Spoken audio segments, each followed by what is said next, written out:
Si beras merah dari negeri Tiongkok kembali datang. Setelah sukses dengan seri pertamanya yakni Redmi One S, kini datang penerusnya yang membawa perbaikan. Apakah cukup baik untuk sobat? Mari kita mulai video review dari Xiaomi Redmi 2. Nggak pakai es. Musim hujan kok pakai es.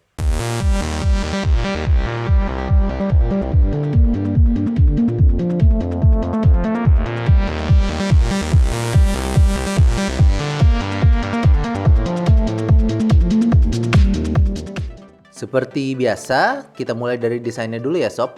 Sekarang desainnya tuh lebih imut daripada Redmi One S, tapi lebar layarnya masih sama. Material back cover yang digunakan masih pakai bahan matte. Duh, cinta banget deh sama bahan ini. Udah mah terlihat elegan, tapi juga nggak ninggalin noda minyak. Jadi feel di tangan tuh enak banget sob. Tapi setelah cukup lama pakai ini, smartphone ini terasa mulai licin juga ya. Hati-hati ya sob.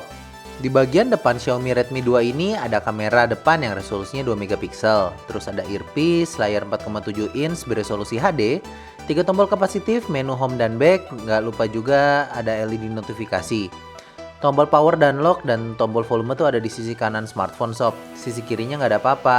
Bagian atas ada 3,5 mm port buat headset jack, di bawah ada port micro USB sama mikrofon. Belakangnya ada mikrofon lagi, kamera 8 megapiksel, flash, sama speaker. Gak lupa tambah ngisi sedikit ada logo Xiaomi yang mengkilap. Untuk desain sama penempatan tombol berada di lokasi yang pas. Karena dimensi yang kecil juga, pengoperasiannya cukup enak. Intinya sih di sisi desain menurut saya tidak akan memberikan sobat masalah apa-apa. Bagian belakangnya yang putih gampang kotor, ya emang gak bisa dipungkiri sih. Terutama kalau ngupil. Duh, itu tuh, sudahlah. Contohnya pakai bolpen aja ya. Memang sih mudah kotor tapi mudah dibersihin juga kok. Jadi impas lah ya. Ukuran layar Redmi 2 ini memiliki ukuran dan resolusi yang sama seperti pendahulunya. Tapi sekarang udah nggak ada lagi gap antar layar sama panel sentuh. Hasilnya ya layarnya jadi lebih enak dipandang sob. Viewing angle juga lebih enak. Kerapatan pixel yang di atas 300 ppi juga memberikan detail yang cukup jelas. Jadi di sisi layar juga maknyus sob. Di tabel spesifikasi, Xiaomi Redmi 2 ini membawa spesifikasi yang terbilang lumayan. Pakai Snapdragon 410 64-bit, quad-core, RAM 1GB, internal 8GB, kamera 8 megapiksel, layar HD 720p, dan baterai 2200 mAh terlihat lumayan juga loh buat HP 1,5 jutaan. Udah 4G lagi. Untuk performa benchmarknya mencapai angka 20 ribuan di Antutu Benchmark. Artinya lumayan lah sob buat harga segini mah. Main game seperti Asphalt 8 berjalan lancar sob. Sebuah kejutan yang menarik karena ketika di Redmi One S saya sedikit mengalami hambatan karena gamenya suka keluar. Tapi sekarang frame rate-nya juga sudah bagus dan nggak ada hambatan lah yang saya rasakan. Dan saya juga cobain nih game yang lagi saya mainin ini nih, seru juga nih, Zombie Wood. Jalannya juga lancar. Saya yakin ini karena faktor softwarenya. Software pada Xiaomi Redmi 2 ini tuh juga unik sob. Berjalan pada Android KitKat 4.4.4 dan MIUI versi ke-6 yang tampak dan terasa lebih ringan daripada MIUI 5 yang hadir pada pendahulunya. Animasi berjalan smooth dan responsif. Tema yang dapat dipilih juga sangat banyak. Bahkan tema-tema Indonesia cukup banyak dan cukup keren. Ini nih yang paling saya suka, ragam Indonesia. Untuk yang bikin tema ini, saya sangat mengapresiasinya. Lu keren banget sob. Tapi MIUI itu nggak hanya tentang tampilan dan tema aja loh sob.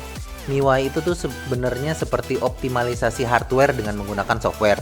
Jadi seperti security, battery saver, RAM management, memory cleaner, dan lain-lain semuanya itu built-in ke dalam softwarenya. Sebagai contoh nih ya, adalah performa baterai. Ini adalah salah satu favorit saya. Baterai dari Redmi 2 ini mampu bertahan seharian dengan 4,5 jam screen on time. Ini tuh termasuk keren banget sob. Mengingat kapasitasnya hanya 2200 mAh saja. Tapi hematnya baterai ini juga mengorbankan sesuatu sayangnya. Yakni tidak selalu terupdate-nya sejumlah aplikasi yang membutuhkan koneksi internet real time seperti email, WhatsApp, BBM, Line, dan lain-lain. Tapi tenang sob, ada cara kok sebenarnya untuk membuat aplikasi tersebut selalu terupdate, yaitu dengan cara menarik aplikasi pilihan sobat ke bawah pas lagi di menu multitasking.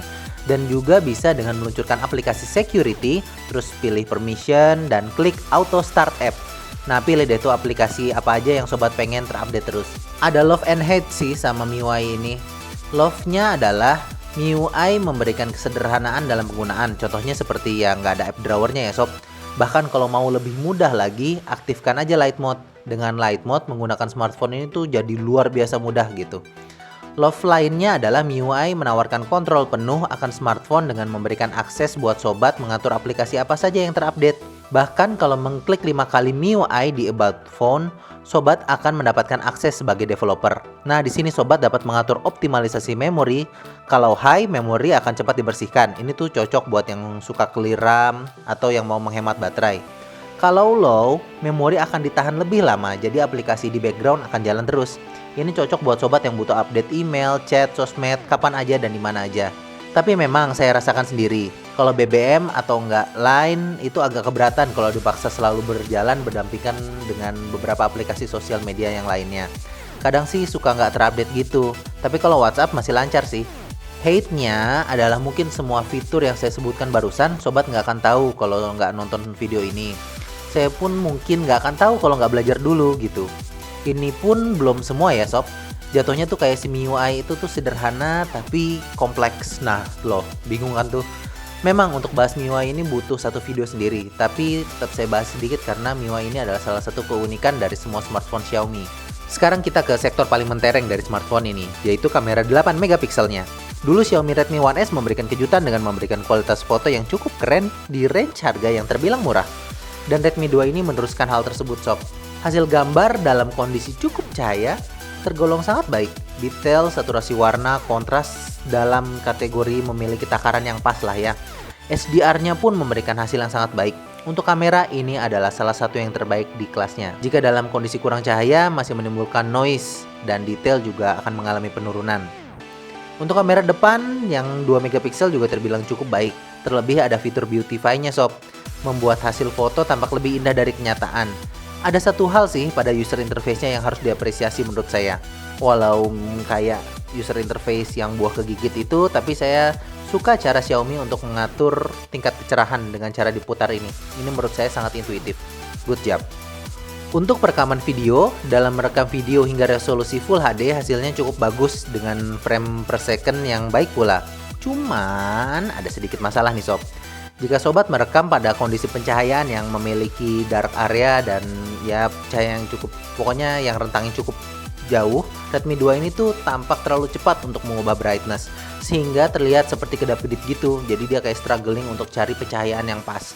Hal ini tuh bisa dibenerin melalui software update sih. Jadi semoga Xiaomi nonton video ini jadi bisa dikasih update agar kameranya lebih baik. Kalau kamera depannya bisa merekam sampai resolusi HD, hasilnya lumayan sob. Ada beberapa hal unik yang mungkin nggak akan jadi perhatian sobat, tapi menurut saya cukup penting. Yang pertama adalah sisi kelengkapan sensornya sob. Adanya sensor kompas jelas membantu saya untuk mencari mata arah angin ataupun kiblat. Dan sensor yang mungkin banyak dilupakan pihak produsen, namun akan membuat suatu pangsa pasar baru, yaitu adalah sensor gyro. Sensor gyroscope ini adalah sensor esensial jika sobat ingin menggunakan aplikasi kamera dari Google seperti yang membuat Photosphere. Tapi sekarang yang lagi in banget nih adalah buat virtual reality. Dengan menggunakan Google Cardboard yang harganya nggak sampai 200.000 lah sob. Sobat bisa cari di FJB Kaskus. Iklan. Sobat bisa merasakan virtual reality di smartphone ini. Ada beberapa game yang bisa di-download di Play Store. Saya prediksi kedepannya mungkin ini akan menjadi fitur wajib untuk semua smartphone. Hal unik ketiga adalah smartphone ini mendukung 4G di kedua belah slot SIM-nya. Mungkin buat sobat yang hanya menyalakan paket data di satu SIM saja tuh nggak akan merasakan kegunaan dari fitur ini. Tapi buat saya yang nggak ada internet langsung mati gaya, ini tuh fitur penting banget sob. Kalau si merah mati, ya tinggal ganti si biru tanpa harus membuka baterai atau ganti slot kartu. Dan hal utama yang terpenting kalau misalnya sobat ingin merasakan 4G saat ini juga, smartphone ini mendukung 4G di 900 MHz. Jadinya sobat bisa ngerasain 4G mulai dari sekarang. Kesimpulannya adalah untuk harga 1,6 juta, Sobat HP merekomendasikan smartphone ini karena memiliki fitur yang lumayan komplit, kamera bagus, dan ketahanan baterai yang asik. Memang MIUI belum dapat diterima oleh semua orang dan itu masalah selera dan kebutuhan sob. Jikalau sobat ingin aplikasi chatting seperti BBM dan lain jalan terus, mungkin ini bukan smartphone yang tepat buat sobat. Tapi jikalau sobat ingin cari smartphone yang berkamera bagus, baterai tahan seharian, 4G, dan kekinian, yaelah. Ini adalah smartphone yang pantas untuk dimiliki. Sekian dari Moldi. Mohon maaf lama karena saya tidak ingin mengorbankan kualitas konten review hanya untuk mengejar cepet-cepetan upload sob. Mohon maaf. Yang saya sampaikan adalah pendapat saya pribadi dan saya berupaya untuk sejujur mungkin. Kalau sobat suka mohon berikan tanda like karena itu adalah tolak ukur buat saya apakah sobat puas atau tidak. Kalau ada yang kurang mohon sampaikan di kolom komen di bawah. Jangan lupa untuk menantikan video perbandingannya dengan smartphone keren di range harga yang sama yaitu sama Lenovo A6000. Kurang lebihnya mohon maaf karena saya hanyalah manusia biasa yang sangat suka gemblong dan lemper dan tidak akan luput dari kesalahan. Moldi out.